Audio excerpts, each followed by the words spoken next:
Macmillan Audio presents Bring Me Back by B.A. Paris. Read for you by Kevin Hely and Cathleen Mccarron.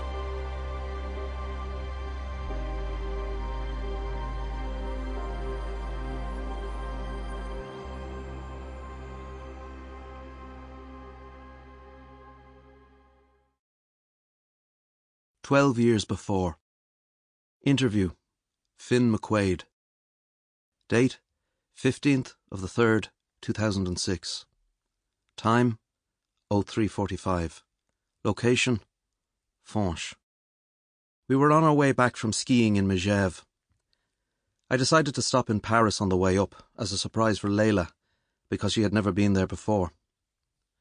We had dinner in a restaurant by the Notre Dame Cathedral, and then went for a walk along the Seine. We could have stayed the night there. Now, I wish we had. But we were both eager to get home to our cottage in St. Mary's in Devon. It must have been around midnight by the time we left Paris.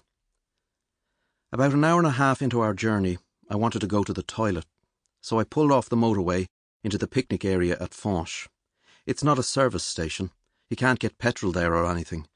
But I knew it had toilets because I'd stopped there before, on previous skiing trips to Megève. The place was deserted, apart from the car I told you about, the one parked directly outside the toilet block. I think there were a couple of lorries in the lorry bay on the other side. There must have been at least two, the one I saw leaving and the other one, the one whose driver I spoke to after. There was an empty bottle of water rolling around the car, and we'd been eating snacks on the way up from Megève, so I drove past the toilet block and down to the end of the car park where there was a rubbish bin, so that I could get rid of the wrappers. I should have just parked outside the toilet and walked down. If I had, then I would have been nearer. I should have been nearer. Layla was asleep. She'd fallen asleep as soon as we'd hit the motorway, and I didn't want to wake her, so I sat for a while, just to relax a bit. She woke up when I started gathering up the stuff to throw away. She didn't want to use the toilet there. She said she'd rather wait until we stopped at a proper service station. So as I got out of the car, I told her to lock the doors behind me, because I didn't like leaving her there in the dark. She really hates the dark, you see. On my way into the toilets, I passed a man coming out, and a minute or so later I heard a car drive off. He was shorter than me, maybe 6 foot. I think he had dark hair. He definitely had a beard. I was quick in the toilet. I didn't like being in there. I felt unnerved, as if someone was watching. Maybe it was because one of the stall doors was closed.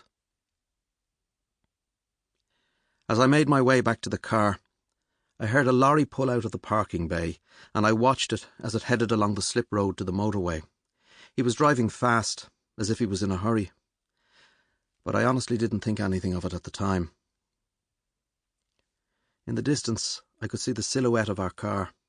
It was the only one left because the other one, the one that had been parked in front of the toilet block, had gone. It was only when I got closer that I realised Layla wasn't in the car, and I thought she must have changed her mind about going to the toilet. I remember looking behind me, expecting to see her hurrying after me. I knew she'd be as creeped out by the whole place as I was. But she wasn't there. So I got into the car to wait. But the darkness began to get to me, so I started up the car and moved it in front of the toilet block, where there was at least a modicum of light, so that Layla wouldn't have to walk all the way back in the dark. It must have only been a couple of minutes before I began to worry. It didn't feel right that she hadn't appeared yet, so I got out of the car and went into the ladies' side of the block to look for her. There were 3 stalls. 2 were empty, but the other one had the door closed, so I presumed she was in there. I called to her, and when there was no answer, I put my hand on the door and pushed against it. It swung open easily, and when I saw... Sample complete. Ready to continue?